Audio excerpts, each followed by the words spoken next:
Martae, you making grimaces over there.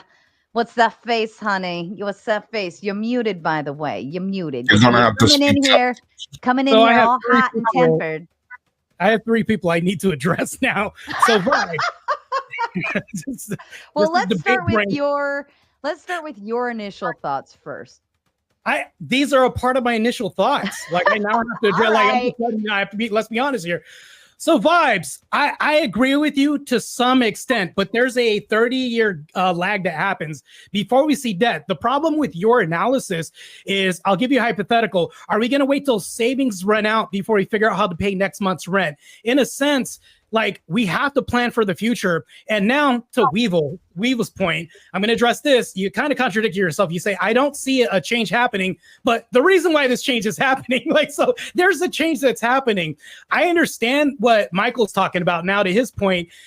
Like to some degree, I hear what you're saying, but it doesn't really make sense. I've never heard anybody in the street say because of climate change, I don't want to have a baby. I think it's an extremely scarce thing to even hear. Now to my point, really, I want to talk about just to funnel everything in here.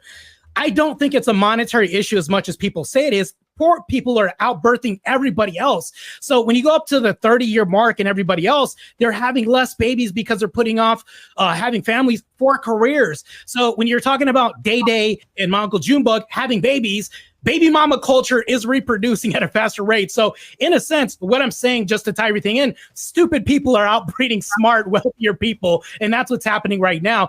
I mean, if we don't start if we don't keep prohibiting people having birth and having this doomer culture of saying I can't have baby because of money, which is an excuse, I've already proven that. All right, I'll leave it open. Martae, I know you want to dive in on something. Go for it. But I mean, before Martae dives in, since Martae addressed me first, go ahead. I wouldn't mind responding, and I don't mean to be rude here. Sure thing. Go ahead. Be rude, vibe. Be very rude. Do it. So. And I like Martae. Martae and I get along. Ned Flanders is not going to be rude. Let's be real here. Go ahead, Vibe. But yeah, so my point being is that I wanted to throw a wrench in this is that everybody's complaining about this birth decline, and I'm saying it's not. Martae's response to that was, "Hey, good finances. You don't wait till you're broke until you fix the problem before you get broke, right?" I actually agree with that 100%.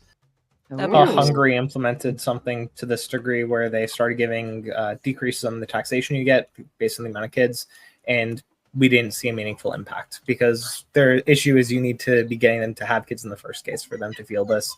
But the prior decisions they make to having kids, like going and getting married and getting settled down that long-term family, still need to happen first. And that is a very huge hedge. Yeah, I think the traditional norm has kind of gone out the window quite a bit. I'd like to address Corinth right now directly. So Corinth, you were talking about some stuff that I really had no idea. I mean, I really have no idea how this is a correlate. Talking about doing chores as just stopping the birth, that's what it amounts to. So this is the thing that I'm going to say, right? We have these arguments. We have these arguments around the topic to say, well, he's not fulfilling these gender roles and things like. We're in the most egalitarian society we've ever had, where it's we're pushing for this more and more. Men's expectations haven't changed that much. Well, women's has been blown up through the ceiling and roof and stratosphere all the time. So I think you're completely wrong about this. So if we're talking about this, that's a complete diversion away from, he didn't sweep, so I'm not gonna, produce a baby with him. This is what your argument boils down to. But here's the thing, though. That's how my argument boils down to. Let's at least be more reductive. Well, hold on. I'm just saying, can we be more concise about this and go back to real rational reasons why we're not having kids? Women are being pushed into the workforce. I get it. We're more equal than ever. But here's the thing, though. What Sasquatch was talking about, what Vibe and everybody else is talking about, birth control has affected this substantially. The AB rates of deleting kids has increased substantially. I think that if we can begin a campaign where we're incentivizing people to have kids, I think that's a start at some sort of solution more often than not. I agree. If we can get people to have kids, it would solve the issue of us having kids. That's going to be trivial. The issue is, how do we get people to have kids? Well, one of the things that we see very heavily is we're not seeing kids go down in all cases. We're largely seeing it go down in cases of two-parent married households. And we see this in a very tight correlation with the amount of people that are getting married. Now, this seems to almost be like trivial to most people. Well, if we have less people getting married, we're going to have less people that are married having kids together. Now, if we see this, why are people not getting married? Well, it seems like for women, if you have the choice of, well, I can have all my girlfriends out there, we can all be girl boss babes and do all that stuff. And then I only have to clean up after myself. We're doing all this stuff. That's better than if I'm having to do all of this and I'm going to clean up after another guy because he wants to both posture as having a trad wife at home while not fulfilling the trad masculine duties of being the sole provider and being able to do all of these things. If we see this as a shitty deal for women because we're only adding to their burden while expecting them to fulfill all the same roles they would otherwise have to do, we'd seem to say, well, we might want to make that a better deal for these people who seem to be largely as well opting out of marriage here. Well, this is circular because how are we not adding to men's burden when women are initiating all these divorces? But you see how circular this argument's going to get to right Where's now. the circularity of it? Well, here's the thing, though. If you want to blame women, I could blame. So where's the circularity of it? Women. This is all it's going to amount to. It's just a blame game. When really, let's be solution orientated and get back to this. What I'm talking about is, a matter of fact, let me be solution orientated and offer a solution. Let's build propaganda around incentivizing people to get married. And matter of fact, Vibes, I'll even ask you a question right now in front of Corinth. I'm against marriage, and I'm a Christian, but you know what I'm for? A covenant. You agree with me, and I know this. So here's the thing. If we promote this, the bastardization of marriage through the state being involved, that's creating this disruption because what's happening is it's being weaponized right now in culture. That's creating such an abolishment of this whole predicament that we're having. It's just really bad. Okay, then you know what? Like maybe men should just be stay-at-home dads and let the women work. Like, why don't we just switch? Are we okay with that? I think we should be okay with that. I don't get it. Resentment. No, I think that's a bad idea. Resentment across the board that we don't want.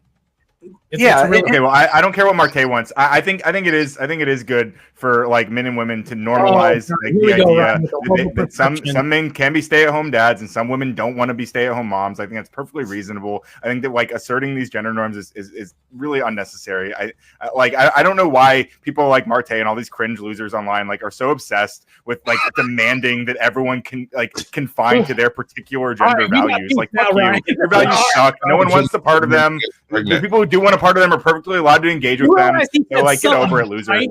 Scarce minority, some. Pay attention to the language he's sneaking in there because it's not a good prescription. I can offer prescription with a minority and say, oh, because 3 people did this in a room, it's great for everybody to do. No, that's horrible. Don't. Yeah, but we're not talking about 3 people in Rome, Martae. We're talking about millions of people in America right now. Okay, nice Copeland, nice try. Not some. At least your verbiage can be corrected, at least by me. So here's the thing. Going back to this, if we're going to offer prescription, Ryan, if you're going to offer prescription that everybody wants, you're not going to create a room full of men that women resent by saying stay at home. These aren't men that women want. These the men that stay at home. You're just wrong. There are plenty of women who want stay at home dads. Sorry, dude. So I know that might make you uncomfortable. There just are women who want this thing. I know that's a scary thought. I know the world's changing and you're old and it's super weird, but get over it, dude.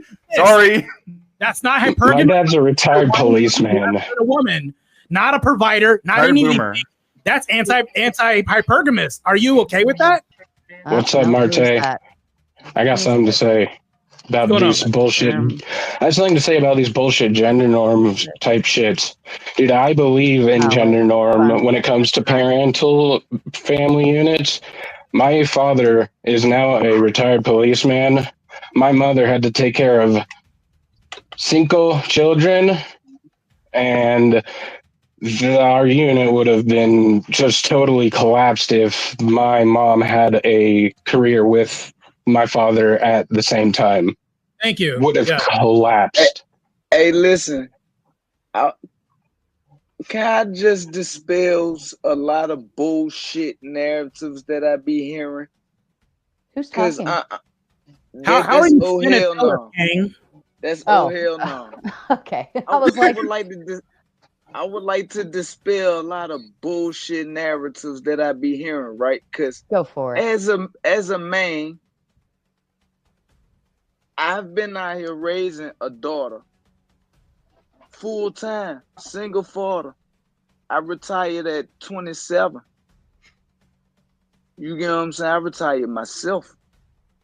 Now, my daughter is well educated. You know what I'm saying? Like she 9 in the 4th, about to be 5th grade.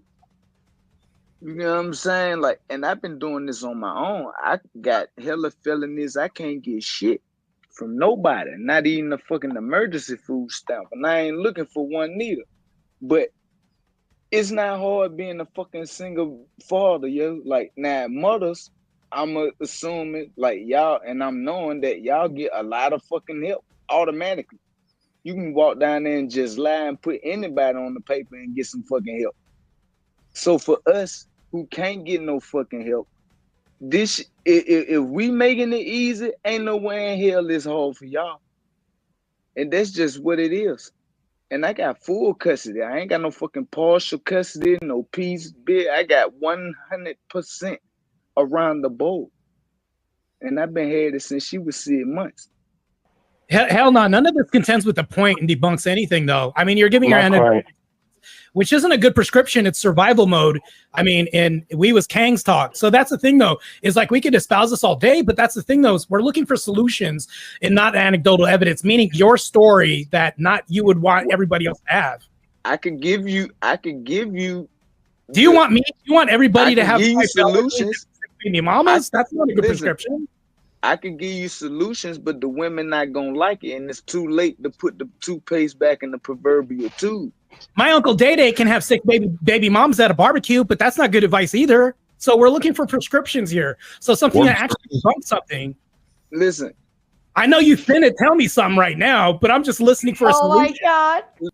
This is an example of why Ebonics is a form of birth control. So right now, I'm letting you know that I'm still not hearing prescription right now, and you haven't debunked anything. Look, I understand your plight and your survival mode that we've had, but I'm just asking you right now, do you have any recommendation for how we could solve the problem? You would be one of the guys over there like, nah, man, it's your choice to go out here and hunch on 100 different dudes. Because I don't know what Martae, are you able to translate for us? Like you seem I don't know what a hunt is or a hunted. So if you can tell me grammatically what a hunted is, right now we can get off somewhere. So here's the thing, though. When I say anecdotally, your personal experience that not everybody has, I'm pretty sure if I had a bunch of felonies, we could relate on and come together with some solution.